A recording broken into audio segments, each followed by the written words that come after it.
आज गोड्डा जिला के बार एसोसिएशन अधिवक्ताओं संघ की महत्वपूर्ण बैठक आयोजित की गई थी, जिसमें सरकार द्वारा बीते दिनों लिए गए फैसले पर खुशी जाहिर करते हुए गोड्डा के बार एसोसिएशन के अधिवक्ताओं ने सरकार का धन्यवाद किया।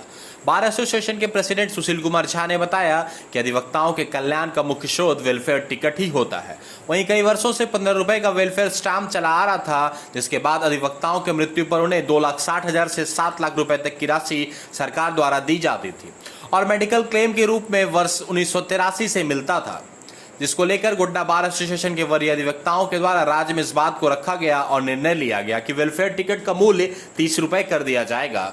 वहीं इसका इकरारनामा भी पास हो चुका है। जल्दी राज्यपाल की स्वीकृति के बाद इस नियम को पारित कर दिया जाएगा। इसके साथ गोड्डा बार एसोसिएशन ने झारखंड बार काउंसिल से अपील की है कि अगर वेलफेयर टिकट के मूल्यों में बढ़ोतरी हो रही है तो अधिवक्ताओं को मिलने वाले कल्याणकारी लाभ में भी बढ़ोतरी हो। अधिवक्ताओं को मृत्यु बीमा राशि पहले के मुकाबले बढ़कर 10 लाख से 15 लाख रुपए तक दिया जाए और मेडिकल क्लेम 10,000 से बढ़कर कम से कम 1 लाख रुपए किया जाए।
अपना ये रखें। आज इस सभा में उपस्थित हमारे अध्यक्ष, हमारे बढ़िया अधिवक्ता, हमारे गुरु श्री क्रांतिधर साहब जी, हमारे महासचिव योगेश चंद्र जी, उपस्थित अधिवक्ता बंधु और कार्यकारिणी के सदस्य। जैसा कि आप लोगों को मालूम है कि वेलफेयर स्टाम्प जो है, जिसकी हम लोगों ने प्रपोजल बना करके बार काउंसिल ने दिया था सरकार को कि इसका कीमत जो है बढ़ानी चाहिए, क्योंकि कोरोना काल में जब हम लोगों ने सरकार के समय अपनी मांग रखी कि जब अधिवक्ताओं को सहायता किया जाए, तो सरकार ने उस समय अपने आप को पीछे हटा लिया था।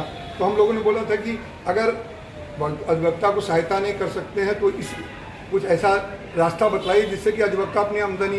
तो हम लोगों ने वेलफेयर स्टाम्प का दाम बढ़ाया 1500 रुपया से उसका 30 रुपया रेजोल्यूशन पास किया था, जिसको ट्रस्टी कमेटी जो हमारे महाधिवक्ता हैं उसके माध्यम से वो सरकार के तक गई और सरकार ने उसको पिछले महीने कैबिनेट से पास किया था और सरकार ने इसी पिछले महीने इस महीने के अंतिम 31 तारीख को उसको विधानसभा से पारित करके अब वो गवर्नर का दस्तखत होगी, गजट में पब्लिश हो जाएगा। और गजट में पब्लिश होने के बाद हम लोगों को अपने वकालतनामा में, अपने एफिडेविट में 30 रुपये का स्टाम्प, जब तक कि नया स्टाम्प छप के नहीं आती है, 2-2 स्टाम्प 15 रुपये का जो है 2-2 करके लगाना होगा। इससे हम लोगों की आमदनी बढ़ेगी और आमदनी बढ़ेगी तो नेचुरल है वो पैसा डेथ क्लेम पेंशन में स्टाइपेंड में जाता है, तो वो नेचुरल है हम लोगों का डेथ क्लेम पेंशन स्टाइपेंड बढ़ेगी।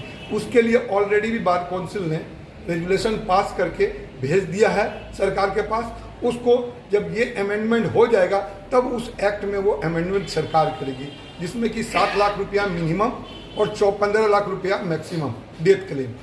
एक दिन के भी प्रैक्टिशनर लॉयर को 7 लाख रुपया मिलेगा और मैक्सिमम जो है 15 लाख रुपया तक मिलेगा। और पेंशन स्कीम 10,000 रुपये तक की होगी तब जब ये कैबिनेट से पास होगा, असेंबली से पास होगा और ट्रस्टी कमेटी एक्ट में अमेंडमेंट हो जाएगा तब।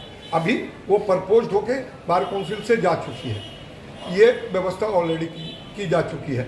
अब एक पहल सरकार ने किया है, इसके लिए हमारे महाधिवक्ता भी बहुत हद तक धन्यवाद के पात्र हैं। उन्होंने अपने पहुंच का फ़ायदा उठाकर सरकार से इतना काम हम लोगों का करवाया, क्योंकि जिस तरह से 2 साल से बात लटकी पड़ी हुई थी, ये 2 साल पहले रेजोल्यूशन लिया गया था बार काउंसिल से, लेकिन इस बार महाधिवक्ता के प्रयास से वो पास किया गया और असेंबली से भी पास हो गई।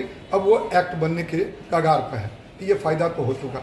अब रही बात हमारे महासचिव ने उठाया मेडिकल एड का, वो medical aid state bar council के जुरिडिक्शन से बाहर का चीज़ है, वो बार काउंसिल ऑफ इंडिया का चीज़ है। और वो बार काउंसिल ऑफ इंडिया के एक्ट 40 रूल 40 के अंतर्गत हम लोगों को वो मेडिकल एड मिलता है। वो हम लोगों ने आप ही के रेजुलेशन को हम लोगों ने जनरल बॉडी में पास करके हर जिला से पास करवा के already bar council of India को भेजा जा चुका है। वो बार काउंसिल ऑफ इंडिया जब एडवोकेट एक्ट में अमेंडमेंट करेगी तो वो 10,000 से बढ़ करके मेडिकल एड अधिक हो सकती है।